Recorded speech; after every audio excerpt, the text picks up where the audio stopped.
one, but the Daily Graphic is reporting it. Media budget review, government ditches foreign currency, city takes over in contracts, talks about the plan by the finance minister to do away with dollarized contracts. So the government appears to be moving and shifting away from reliance on forex, not forex, but foreign currency, I should say. Now, make insurance accessible and relevant. That's according to the Commissioner of Insurance, as he urges industry to abide by the regulations in the sector. Vice President empathizes with mothers of special needs children.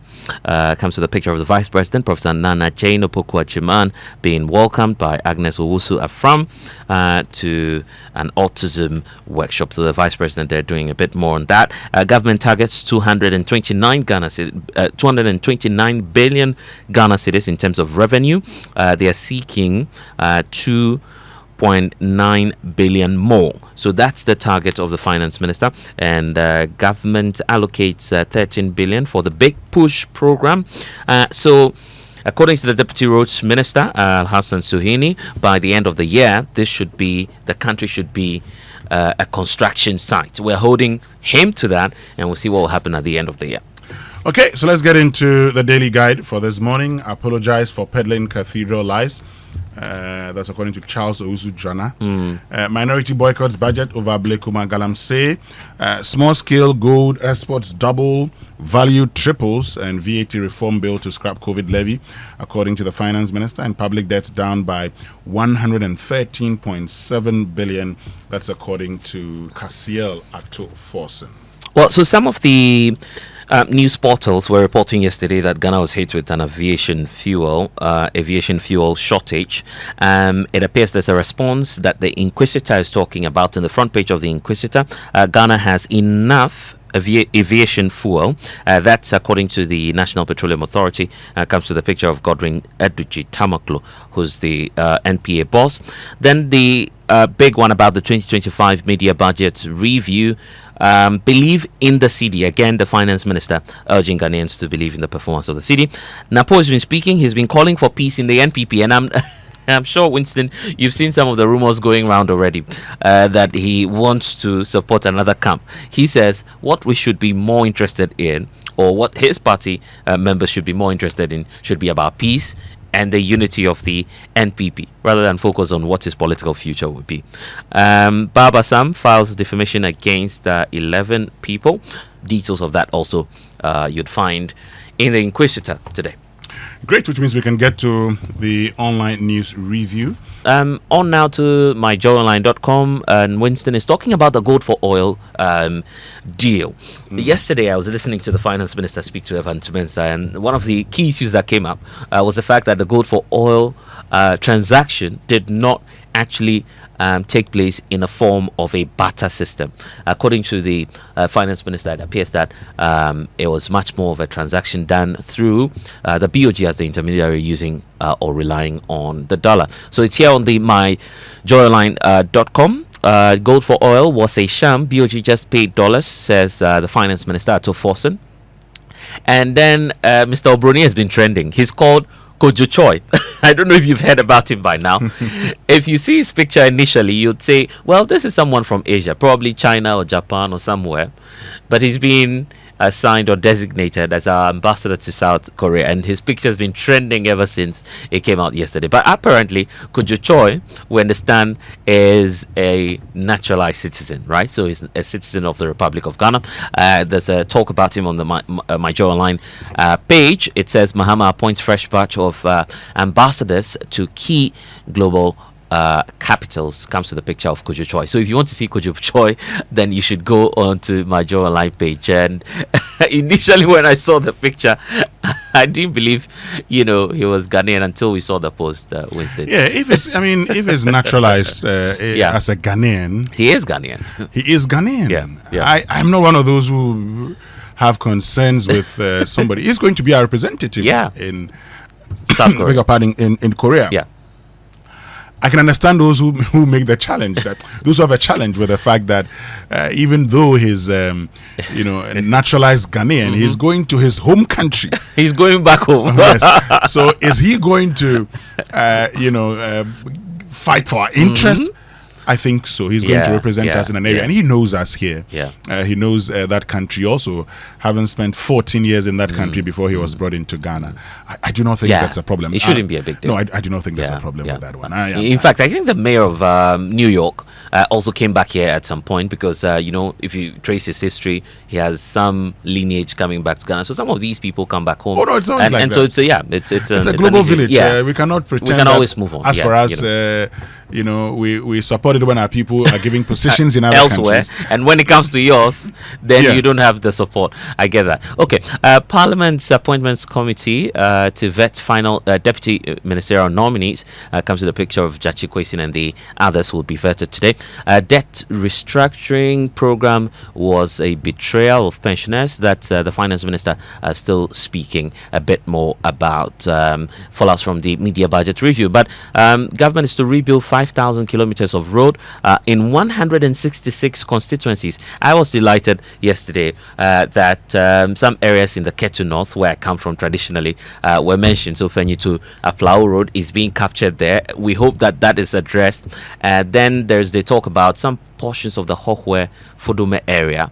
All of these issues are being captured as well in the 166. Winston, I'm not sure you saw the Mpoho from the roads area that the finance minister mentioned, I didn't see Mpoho in there. Right.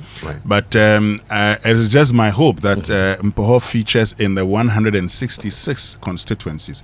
Because like I was saying in the morning, I do not, I've been going to Mpoho a lot lately. And I do not see any tarred road there. I haven't used any, a tarred road, it's in such a deplorable state. Very, very bad, roads in the Mpoho constituency. And so... probably we should make it 167. Why not? After all, there could be considerations. The minister talked about a lot of so you'd have to take your time. Yes, and check, but for those ones that he was mentioning in there, in public, right. But I think that the other areas, he's talking about 166 areas that are affected. He should have Mpoho in there. If it doesn't, we'll do a demonstration. Okay, I'll do my checks as well because the full list is on myjoyonline.com. So if it's not there, certainly we'll be back to talk about it. We'll do a demonstration. We'll start it off from the show here.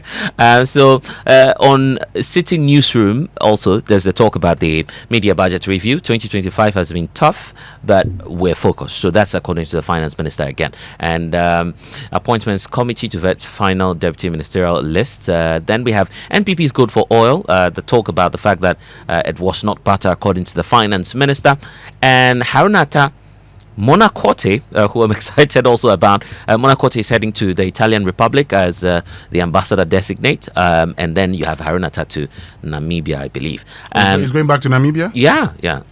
So I've seen the list that you have on my journal, just by way of information, because that is actually what the minister talked about.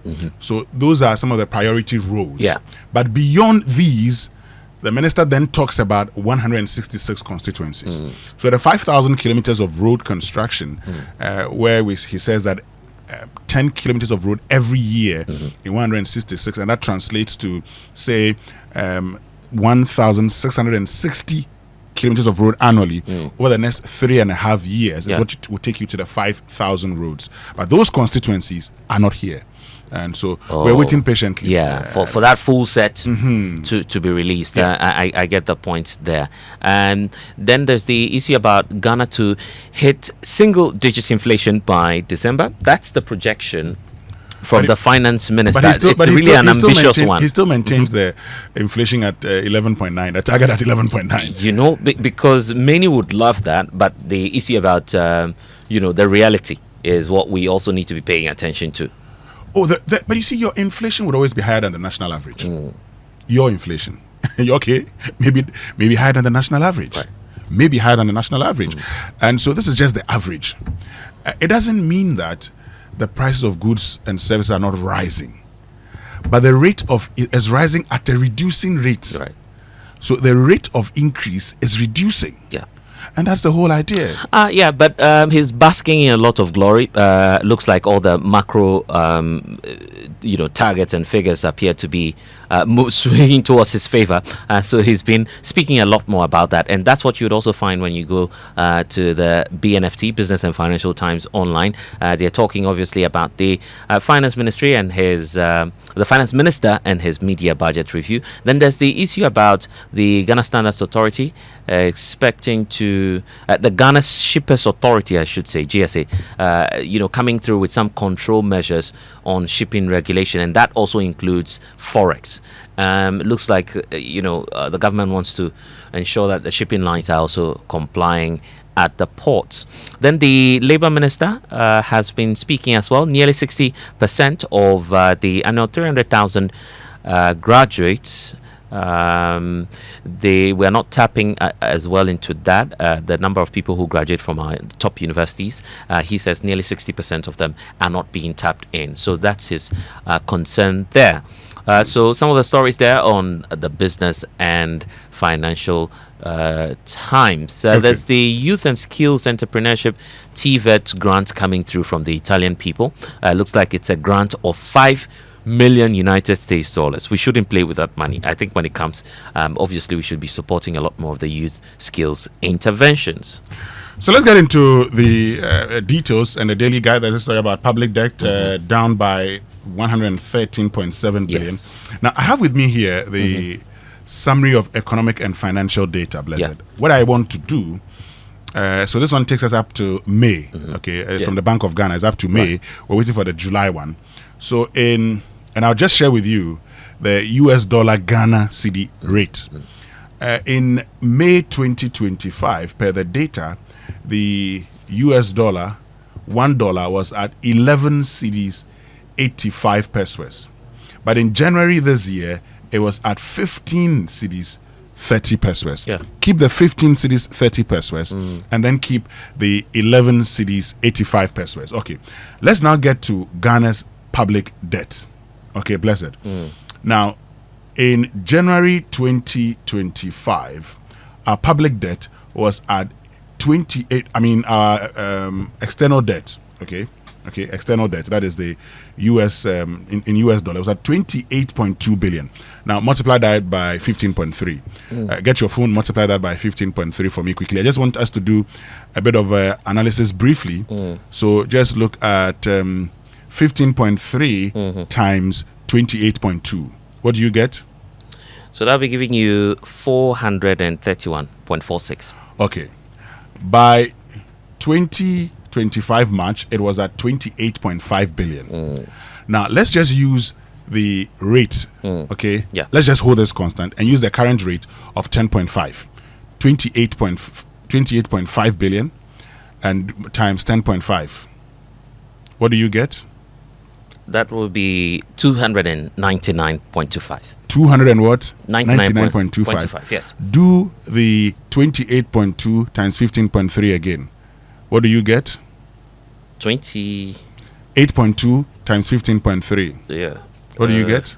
431.46. 431. Yeah. So you can see that the appreciation of the Ghana cedi alone has reduced our public debt by some 1/100 billion. Yes, precisely. So that's just a bit of information, because sometimes we talk about these. It's because yes, the city is doing well, but brother, we need to go for the BBC News. We'll come I was just going to point out that on the front page of the Daily Graphic, it's been talking about that the fact that the finance minister is moving to ensure that the city takes over in contracts. Yes, because they feel that by doing that, we're moving away from the. We'll talk about that. And that's a good policy.